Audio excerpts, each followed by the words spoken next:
High, আমি Surajit Mondal, Surajit coaching সেন্টারের আমি ওনার। তো আমি এখন আমার কোচিংয়ে আছি। তো এখানে আমার কিছু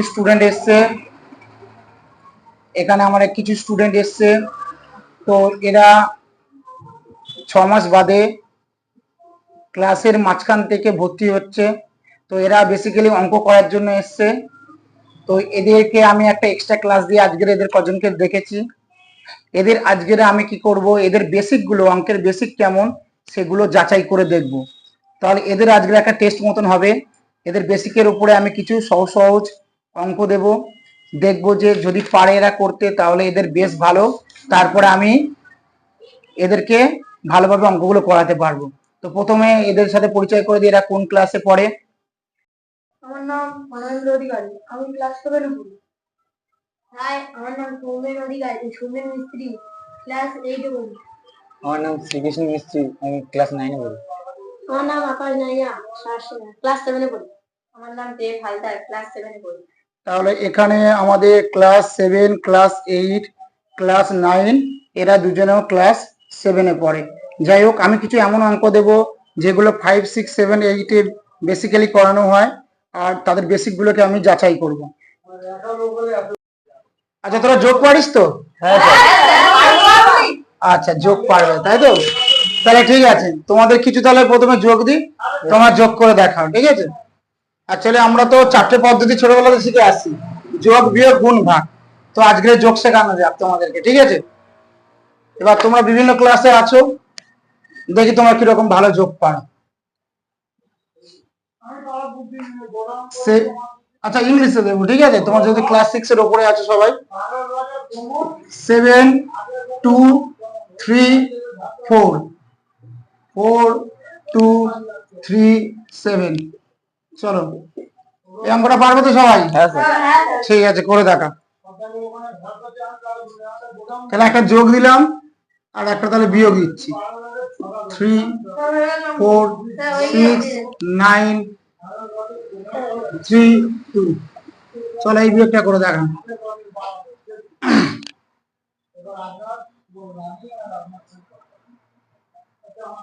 এবার তোমরা দেখো আমার সাথে তোমাদের মিলছে কিনা, এটা মিলিয়ে দেখিয়ে না, দেখে নাও। তোমার সবার এটা এসছে যোগটা? হ্যাঁ স্যার।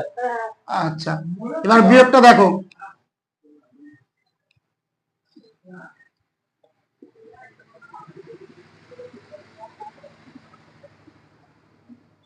বিয়োগটা এটা এসছে? স্যার হ্যাঁ। আচ্ছা, তার মানে তোমাদের কোনো সমস্যা নেই যোগ বিয়োগে, তাই তো? ঠিক আছে, তাহলে এই যোগটা করে দেখাও তো।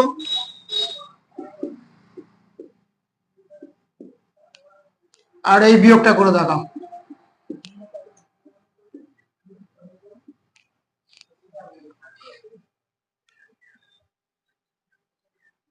না, এটা আমি ঘুরে দিলাম, 2/9 করে দিলাম এটা।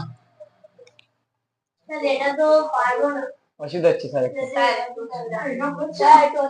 কেন? তোরা তো বলে তো যোগ পারিস, তো যোগ দিলাম, এই তো এই বিয়োগ দিলাম। তো চেষ্টা করে দেখ কে কে পারবি। তুই তো পারবি বিশেষ করে, কারণ তুই ক্লাস 9-এ পড়িস, তাই তো? তাহলে করে দেখা। হ্যাঁ স্যার।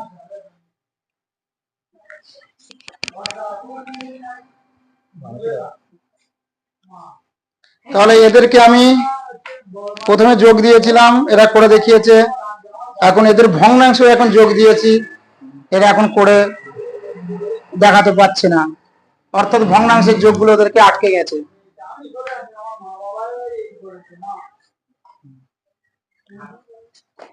তাহলে এদের ঠিক 4জন 5জনকে যখন আমি অঙ্ক দিলাম যোগ, এটা ঠিকঠাক করে দিল, বিয়োগটা ঠিকঠাক করে দিল। যখন এই যোগটা দিলাম আর এই বিয়োগটা দিলাম ঠিকঠাক করতে পারলো না, তার মানে এদের একটু বেসিকের সমস্যা আছে। তার মানে এরা ভগ্নাংশের যোগ বিয়োগ খুব একটা ভালো পারে না। তাই আমাদেরকে কি করতে হবে, এদেরকে আগে ভগ্নাংশের জিনিসটাকে বোঝাতে হবে। দেখো ভগ্নাংশ জিনিসটা কি, দেখো এইটা হলো একটা গোটা অংশ, ঠিক আছে? এবারে যদি ভগ্নাংশ কথা অর্থ কি, ভগ্ন অংশ, তাই না? তার মানে ভাঙা অংশকে ভগ্নাংশ বলা হচ্ছে। তো এটা একটা গোটা জিনিস বা গোটাটা আমি একটা বৃত্ত লিখলাম, কিন্তু চারকোণ আকারে একটা বস্তু তৈরি করলাম। ঠিক আছে, এখন ঘটনা হলো, যদি আমি এটাকে মাঝখান থেকে অর্ধেক করি বা মাঝখান থেকে ভাঙি, তাহলে এটা আমরা ভগ্নাংশ পাবো। তাহলে কিরকম ভাবে আমাদেরকে লিখতে হয়? এটা একটা গোটা অংশ, তাহলে গোটা অংশের জন্য আমরা 1 লিখব। যেহেতু দুটো ভাগে ভাগ করেছি, তাহলে প্রত্যেক অংশকে আমরা 1/2 লিখব। অর্থাৎ এটাকে আমরা 1/2 লিখি, তার মানেটা যে একটা গোটা অংশ ছিল, তাই উপরে 1, 2 ভাগের মধ্যে 1 ভাগ নিয়েছি, তাই নিচে 2। যদি এই বস্তুটাকে আমরা 3টে ভাগে ভাগ করতাম, তাহলে 3টে সমান ভাগে ভাগ করলে তাহলে প্রত্যেক অংশকে কত করে বলতাম? তাহলে প্রত্যেক অংশটা, তাহলে আমাদের 3 ভাগে ভাগ করা হয়েছে, নিচে লিখবো 3, তার মধ্যে একটা অংশ নিয়ে আলোচনা করা হচ্ছে, তাই 1/3 অংশ। যদি এখানে আমি বলতাম দুটো মিলিয়ে কত হবে, তাহলে দুটো মিলিয়ে তাহলে আমরা লিখবো, তাহলে পুরো জিনিসটাকে 3টে ভাগে ভাগ করেছি, তার মধ্যে দুটো জিনিস বা দুটো অংশ নিয়ে আমরা আলোচনা করছি, তার মানে 2/3 অংশ। তাহলে ব্যাপারটা বোঝা গেল। এখন এখানে আছে 3/7, অর্থাৎ কোন বস্তুকে আমরা 7 ভাগে ভাগ করে তার 3 ভাগ নিয়ে আলোচনা হচ্ছে। এখানে 3/5, 3/5 মানে তোমার এটা হচ্ছে 3 ভাগের মধ্যে 5 ভাগ, অর্থাৎ উপরে যদি বড় থাকে, তার মানে এখানে আমরা এরকম ভাবে লিখতে পারি 5/3। 5/3 এটাকে যদি আমরা ভাগ করি, তাহলে 5 দুগুণে 3 1-এ 3 বিয়োগ করলে 2, তার মানে একটা পুরো গোটা অংশ, উপরে 2 নিচে 3, তাহলে এইটা হয় 1/2/3, তার মানে একটা গোটা।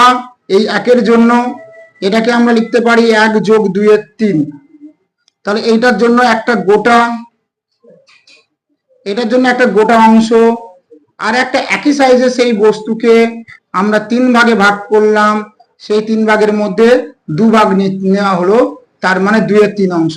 তার মানে এখানে 1/2/3 কিংবা 5/3 বলতে তাহলে একটা গোটা আর এই 2/3 অংশ, অর্থাৎ এই সেট করা অংশকে বোঝাচ্ছে।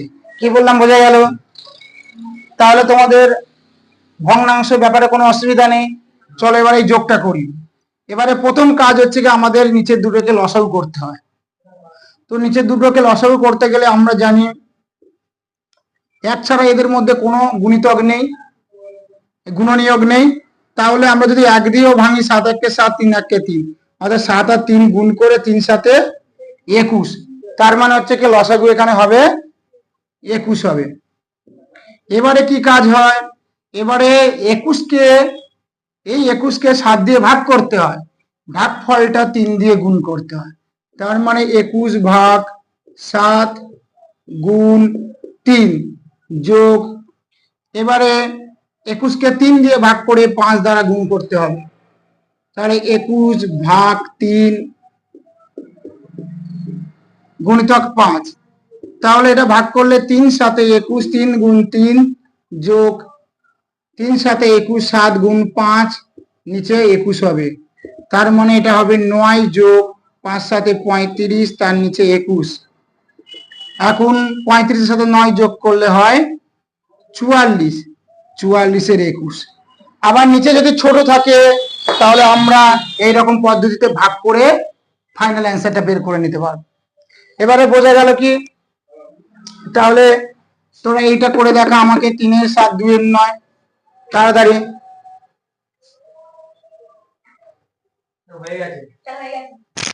দেখি, এই তো ঠিক আছে, এবার তোমরা সব ঠিক করেছো, সবাই মিলিয়ে নাও। দেখো এটা কি হবে, 7 9 হবে 63, তাহলে লসাগু করলে 63 হচ্ছে। তাহলে 63-কে 7 দিয়ে প্রথমে আমরা ভাগ করব, ভাগ করার পরে উপরে 3 দিয়ে গুণ হবে, বিয়োগ এইটা দিয়ে এটা আবার ভাগ হবে, 63-কে 9 দিয়ে ভাগ হবে, হয়ে উপরেরটা দিয়ে গুণ হবে। তাহলে 7 9 63, 7 9 63 গুণ 2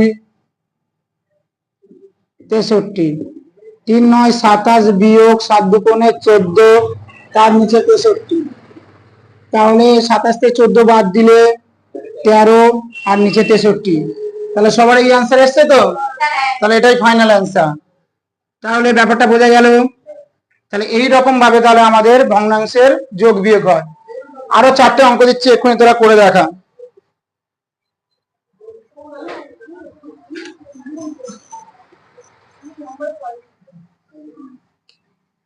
লেখো তোমরা। 3-এর 9 যোগ 4-এর 27। এবার একটা বিয়োগ দেবো। এটা 3-এর 9 না, এটা করে দাও 2-এর 9 করে দাও।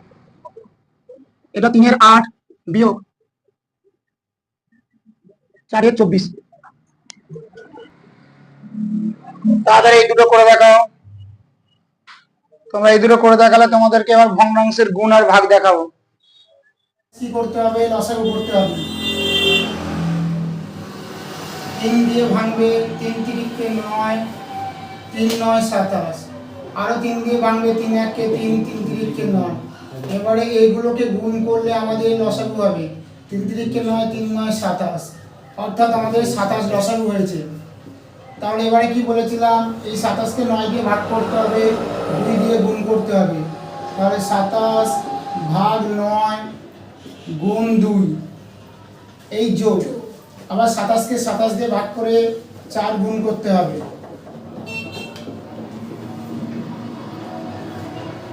এবারে এটাকে ভাগ করলে 3 9 27, 3 গুণ 2 যোগ 27কে 27 দিয়ে ভাগ করলে 1, 1 গুণ 4 বাই 27। তাহলে 3 দুগুণে 6 যোগ 4 1 4 আর নিচে 27।